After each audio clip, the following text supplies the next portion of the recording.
This is it. Start to finish. 200 plus miles, 12,000 meters of climbing. Welcome to the Divide 200.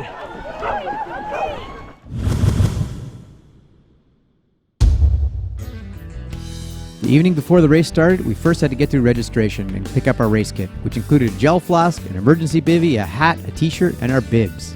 Then we also had to have our satellite trackers tested to make sure they could follow us along the course. Finally, if you had any drop bags you wanted to drop along the course, you could get those sorted outside to prepare for the race.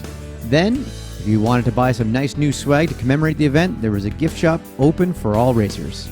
Once that was done, it was time for the race briefing, where we were told all the different things to expect throughout the course. As part of the briefing, they went over the entire course again, which essentially is set up of 14 different sections, aid station to aid station, and 7 what I call legs, which are distances between sea and crew. To close the briefings, we were given some great wildlife tips. Cougars really want easy prey, and so they'll pick probably the runners with the worst form. With those cheerful thoughts in mind, it was time for a good night's rest before getting up the next morning to get ready for the 8 a.m. start.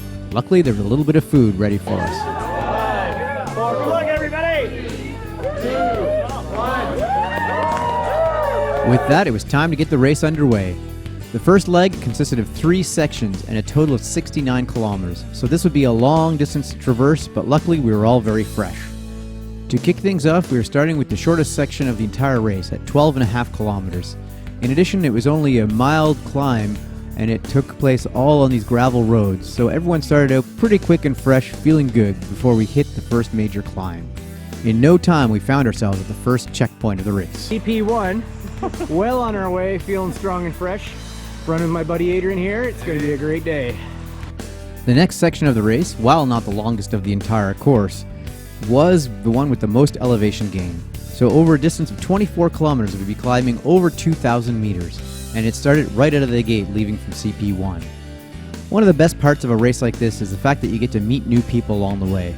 It's amazing that some of the folks I met at the very beginning of the race, I stuck with through to the very end, including Adrian, which you see behind me on this clip. One of the most beautiful sections of this course was definitely this leg of the race. Between CP1 and CP2, you followed what's called La Culotte Ridge, and there was quite a bit of navigation to do by finding pink ribbons as you went, but basically anytime you turned your head around and looked, it was spectacular sights all around you. There were some sheer drops, of course, along the way, but never at any point did I feel unsafe, and I was just loving this entire section of the race. I can't remember how many times I stopped to tell everyone else I am in love with this part of the race.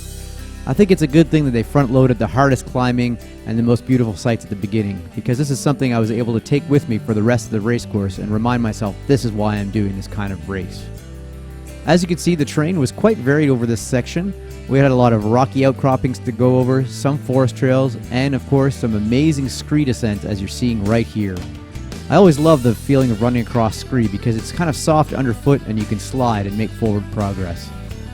But as usual, all along the way I was able to stop and take in these sights. Just look at these 360 mountain views all around us. Weather was perfect, not too hot, not too cold, and not too windy. Before too long, we were on the proper Great Divide Trail, which was interesting because we thought it would be much more developed than it was in some sections. Overall, it was a beautiful, runnable stretch of trails. With such long distances and times between checkpoints, it was imperative that we would be able to fill up our water along the way. Sometimes straight from a river, most oftentimes filtered. Luckily, we soon found ourselves at CP2 and getting ready to tackle the third leg of the race. At 32 kilometers, the next section was the second longest of the entire course, and once again featured a lot of climbing. However, as you see in the profile, the first half was flat along a road, before we finally turned and made our way straight up the mountain. In this case, we were heading up Whistler Mountain as well as Table Mountain. This would also be the first night of the race because darkness would descend before I got to the ridgeline for the following section. However, as the sun was starting to dip down, it made for some beautiful sights, especially with those clouds. Again, I couldn't help but just marvel at the world I was living in today. Ready to start night 1 of the Divide 200. Climbing up over Whistler Mountain over to Tabletop, down to Beaver Mines. Light is starting to fade, put on my cold weather gear and got my headlamp ready. Night times could be especially tough up in the mountains. With the darkness, you couldn't have the great views, but you still had to contend with the tricky footing. plus you were never exactly sure where you were or how far you had to go. It was sure nice to finally get to one of those checkpoints. CP3 to CP4 was a bit of a reprieve. While it had a little bit of climbing, it was overall a pretty easy trail to follow, and all we had to do was put one foot in front of the other till we got to the CP4 where we'd see our race crew again. Well, one of the important parts of a 200 miler is sleep. I've just arrived at our truck, and I'm gonna have a 2-hour snooze now. Leaving CP4, it would be another 45 kilometers again before we'd see our cruise. Day 2 underway. Woke up my buddy Adrian. We both took a nap at the last CP. Next leg's 18K. Getting her done. With 90 kilometers and a full day of racing already in our legs, making decisions on when to sleep was already important. The nice part about the mornings is the sun is always coming out to warm you back up, and it gives you a chance to link up with new people and learn their stories as well. This section included a big long climb, and 3 of us tackled it together before we finally made our way to CP5 for more food and refreshments before carrying on to the next leg to get us to our cruise.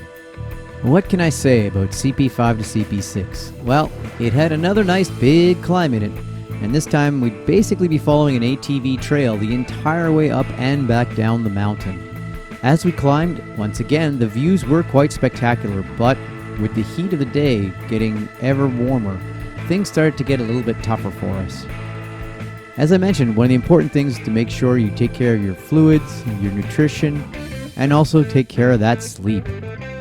As we made our way through the section, you'll see some people started to succumb to the sleep monsters. Basically, when you're too tired to go on, you just plop down on the side of the trail and take a 5-minute nap.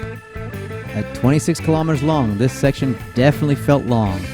And by the time we finally got to that aid station, I was a little bit overheated and looking forward to another nice rest because I knew that the following parts of the course would be long and arduous.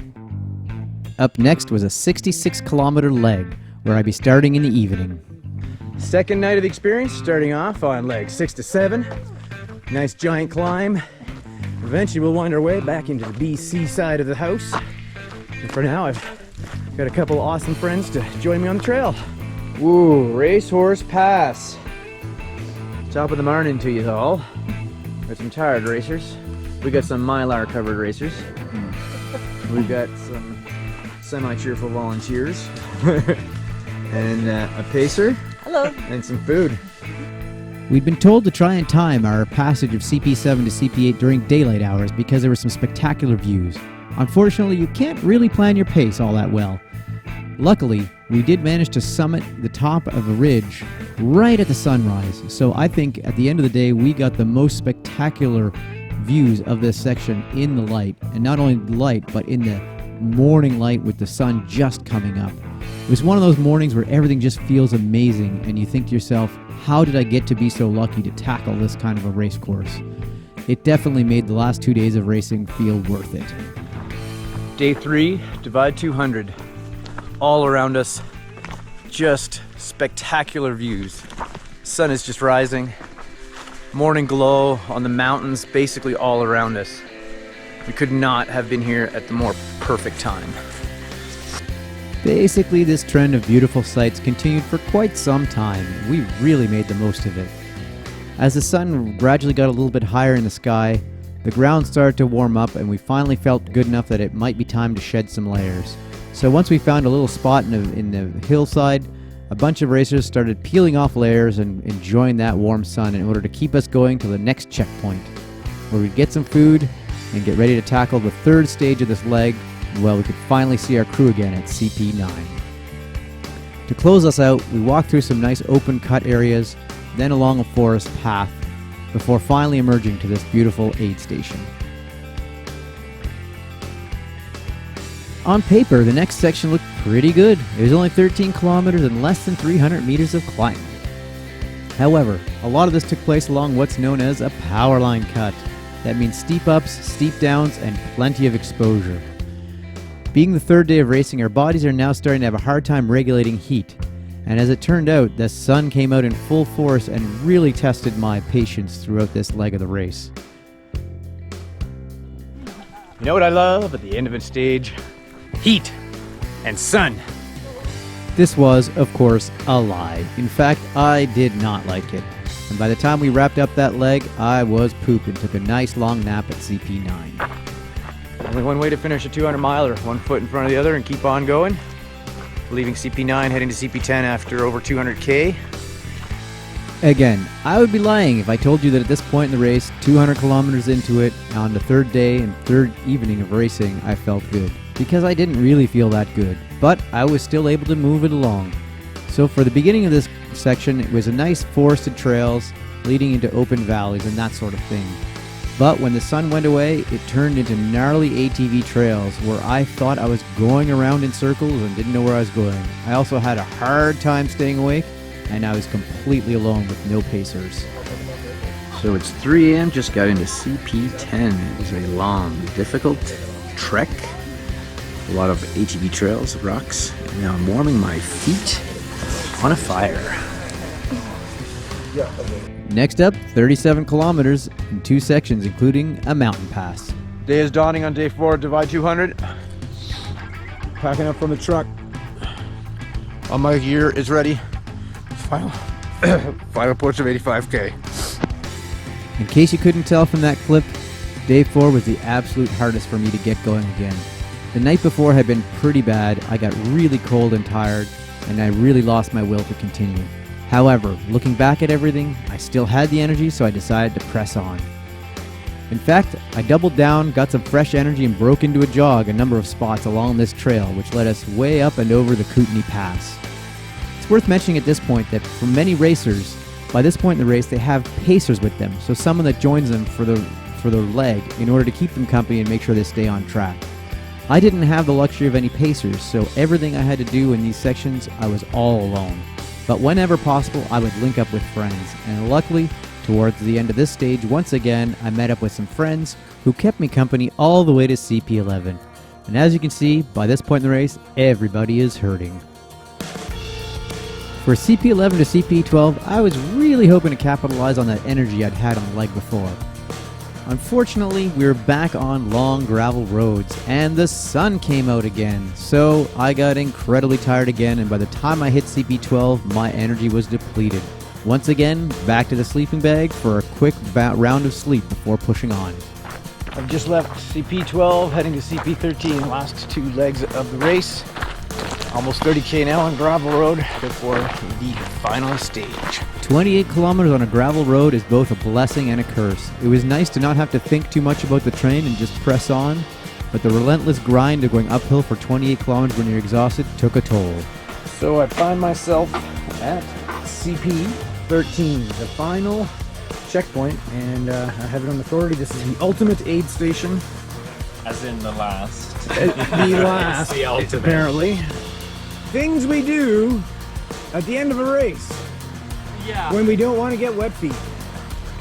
The final section of the race took us back up and over the Kootenai Pass to make our way back to Alberta and the finish.